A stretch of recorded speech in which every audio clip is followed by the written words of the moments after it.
Good morning વિદ્યાર્થી મિત્રો, તમારું હાર્દિક સ્વાગત છે આપણી યુટ્યુબ ચેનલ એમડી એકેડમીમાં। આજે આપણે વાત કરવાના છે આજના મહત્વપૂર્ણ કરંટ અફેરની। આ કરંટ અફેર ગુજરાતની બધી જ એક્ઝામ માટે મોસ્ટ ઇમ્પોર્ટન્ટ છે। તો શરૂઆત કરીશું। તાજેતરમાં વિશ્વ ભૂખમરો દિવસ ક્યારે ઉજવવામાં આવે છે? તો મિત્રો 28 મેના દિવસે વિશ્વ ભૂખમરો દિવસની ઉજવણી કરવામાં આવે છે। આગળનો ક્વેશ્ચન છે કે તાજેતરમાં કયા રાજ્યએ રોકાણ અને રોજગારને પ્રોત્સાહન આપવા માટે અવકાશ ઔદ્યોગિક નીતિ શરૂ કરી? તો મિત્રો તમિલનાડુ દ્વારા જે આ અવકાશ ઔદ્યોગિક નીતિ છે ને એ શરૂઆત કરવામાં આવેલી છે।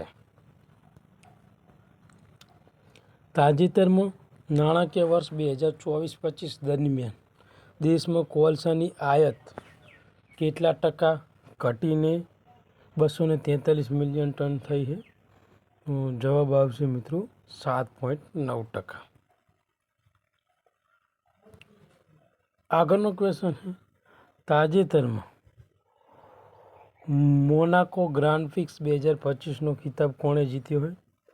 તો જવાબ આવશે મિત્રો લેન્ડો નોરિસ। જેટલા પણ વિદ્યાર્થી મિત્રો આપણી યુટ્યુબ ચેનલમાં નવા હોય તો આપણી ચેનલને સબસ્ક્રાઈબ કરી લેજો, બાજુમાં આપેલા બેલ આઇકન ઉપર ક્લિક કરી લેજો, જેથી કરીને કરંટ અફેરના બધા જ વિડીયોની નોટિફિકેશન તમને મળી રહે। તો વાત કરીશું મિત્રો પાંચમા ક્વેશ્ચનની।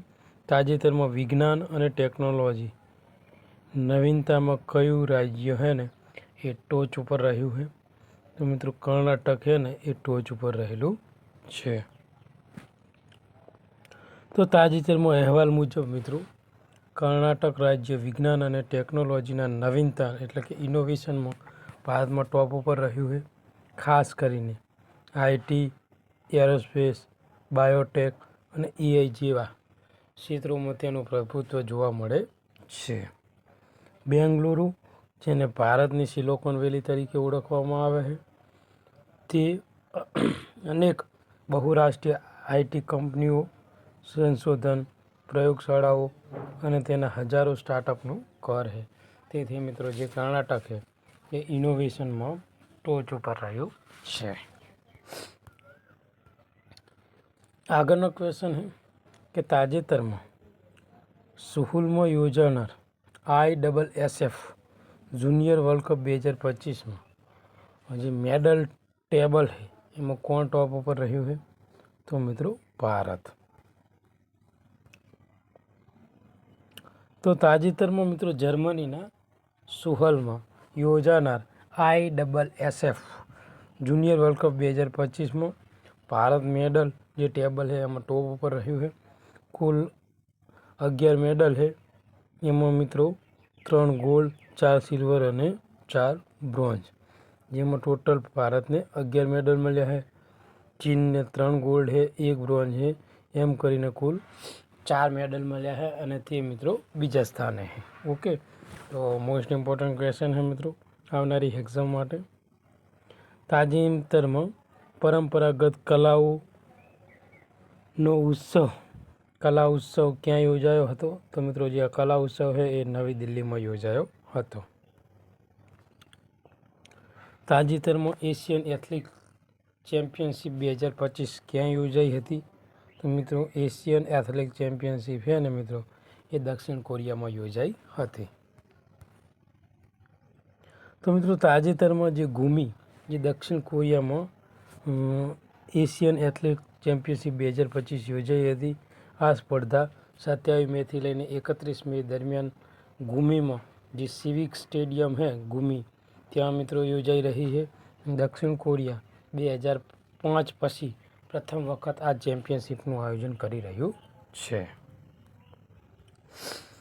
દક્ષિણ કોરિયાના ગુમીમાં તાજેતરમાં યોજાયેલ એશિયન એથ્લેટિક ચેમ્પિયનશિપમાં ભારતના ગુરવીર સિંહે કયો મેડલ મેળવ્યો છે? તો મિત્રો જે ગુરવીર સિંહ છે એને ગોલ્ડ મેડલ મળ્યો છે। તો દક્ષિણ કોરિયાના ગુમીમાં તાજેતરમાં યોજાયેલ એશિયન એથ્લેટિક્સ ચેમ્પિયનશિપ 2025માં ભારતના ગુરવીર સિંહે પુરુષોમાં 10,000 મીટર દોડમાં જે સુવર્ણ ચંદ્રક જીત્યો છે અને ભારતનો આ ચેમ્પિયનશિપમાં પ્રથમ ગોલ્ડ મેડલ હતો. તાજેતરમાં કયા રાજ્યમાં કૃષિ ઉદ્યોગ પરિષદનું આયોજન કરવામાં આવી રહ્યું છે? તો મધ્યપ્રદેશમાં આયોજન કરી રહેવામાં આવ્યું છે મિત્રો. તાજેતરમાં જે જીવી બાબુ છે એમનું અવસાન થયું છે તો તે કયા ક્ષેત્ર સાથે અથવા તે સંકળાયેલા છે? તો મિત્રો તેઓ અભિનેતા છે. તાજેતરમાં ભારતે 9મી બ્રિક્સ ઉદ્યોગ મંત્રીઓની બેઠક ક્યાં યોજાવાની છે? તો બ્રાઝિલિયા એટલે કે બ્રાઝિલમાં યોજાવાની.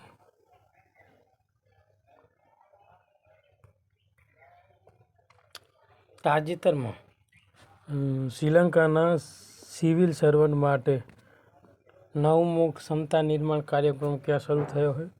તો મસૂરીમાં શરૂ થયો છે મિત્રો.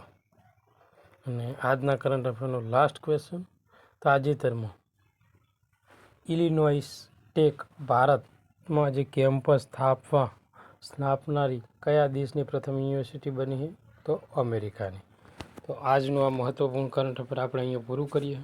આ વિડીયો તમને ગમ્યો હોય તો આપણી ચેનલને સબસ્ક્રાઈબ કરજો અને તમારા બીજા મિત્રોને મોકલી આપજો. થેન્ક યુ, ધન્યવાદ.